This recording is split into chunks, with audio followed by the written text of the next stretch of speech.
Hello, I'm Todd Phillips, the editor of Canadian Auto Dealer. We're here with JD Ney today. He's the head of the Automotive Practice at JD Power Canada. JD, thanks for joining us.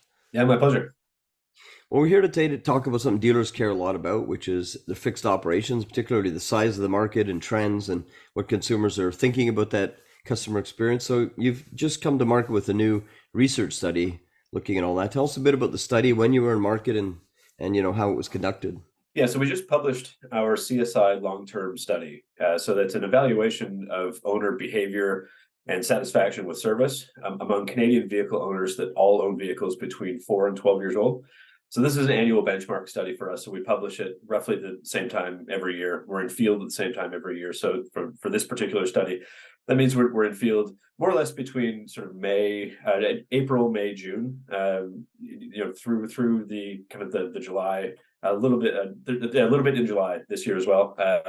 And so that's a fairly consistent fielding period for us each year. And we aim to publish the study usually at the end of August annually. Okay, and that allows you to really compare the findings year to year and be, pretty confident that you're comparing Yeah. apples to apples when you look at trends and such. So because you've done the study a lot, what are some of the high level findings what you found this year, in particular to focus on stuff that might be the good news story for dealers that they might want to hear about? So. Yeah, it was definitely a good news story for dealers this year. One of the interesting kind of bits of analysis and research we can do using this particular platform is calculate the market size of vehicle service in this sort of age window. Again, owners of 4 to 12-year-old vehicles. And so this year we calculate the market to have an average to have a value just over $9 billion, which is obviously quite healthy. I would note that it's down. That if you are just looking at the kind of the year over year trend, it would look like it went down quite a bit, over $1 billion. But the kind of the elevated levels of overall market value that we saw last year were really an outlier and the result of a lot of maintenance that was frankly put off during the worst of the pandemic months. People were obviously just driving less, and so less maintenance was required. And there was quite a bit of catch-up behavior in last year's study. And so the market value now, just over $9 billion, it really returns the marketplace to really kind of the around the size it was pre-pandemic.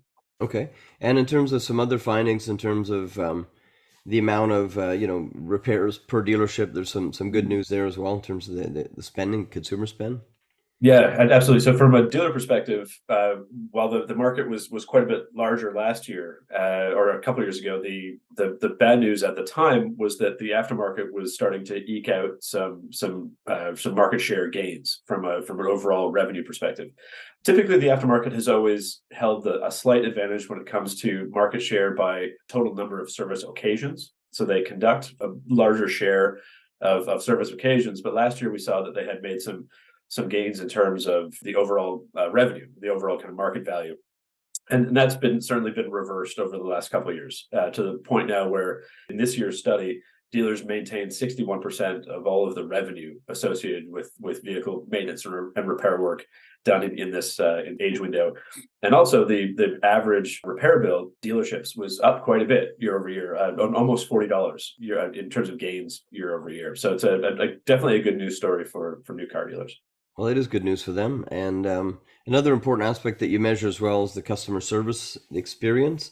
And maybe before we get into sort of the findings, if you could define a little bit about what that's measuring in terms of, when, in the studies, so we have a sense of what's being measured, because there is a ranking and certain Right. dealerships are on top and others are at the bottom. But let's just maybe try to set the table for what you're measuring there. Yeah, so the CSI long-term study in general, or from an overall perspective, as I said, is measuring the owner's satisfaction with their most recent service occasion. And so for this study, obviously, we're measuring both, that most recent service occasion could have taken place at a dealership or at an aftermarket location. And so within the overall CSI study or the overall CSI score, there are sub-index measures within that measure things like the service initiation process, the facility, the working with your advisor, the vehicle pickup process, as well as the customer's sense of overall service quality.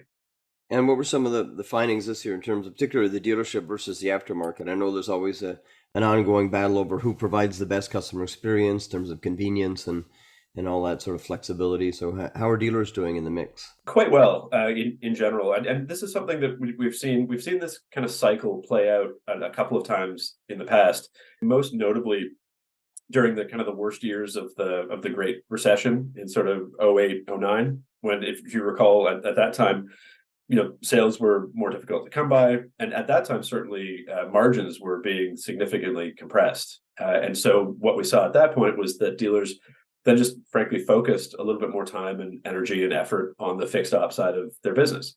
And when we saw at that point, that's really the tipping point where dealers started to earn a greater share or majority share of service revenue was in sort of those years.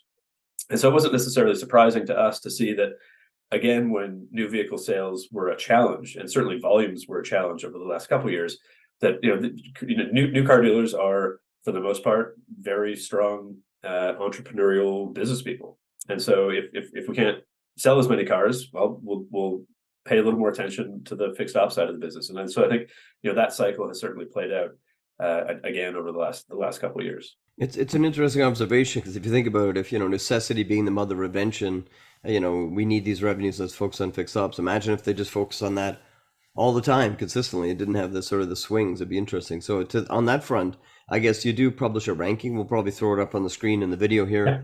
and people can look at it. I'm not going to name names, but there's sort of some perennial top performing dealership franchises, and then some that are towards the bottom in terms of the customer service experience. So what would you say? I know you work with a lot of OEMs and such after, going through the findings and giving them some tips. I'm not stealing all your thunder in that regard, but what about, some advice that you might be able to provide them in terms of how to climb the ladder and provide that better experience?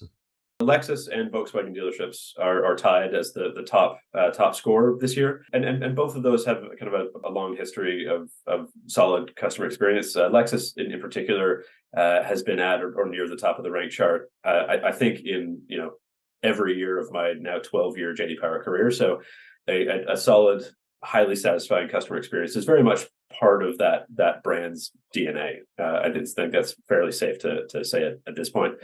And then in terms of the rest and kind of how you move up and down the rank chart, one of the things I've always liked about this study is it does tend to be a bit of a choose your own adventure novel when it comes to how to get to the top. If you are an independent shop or a Jiffy Lube or one of the brands, the OE brands at the bottom of the rank chart, you can't just like all of a sudden decide to be Lexus. But frankly, your customers probably don't expect you to be either. So the real message there is just double down on what you are strong at, what you're good at, and where your customers expect you to be. That tends to be the quickest antidote for performance improvement. Awesome.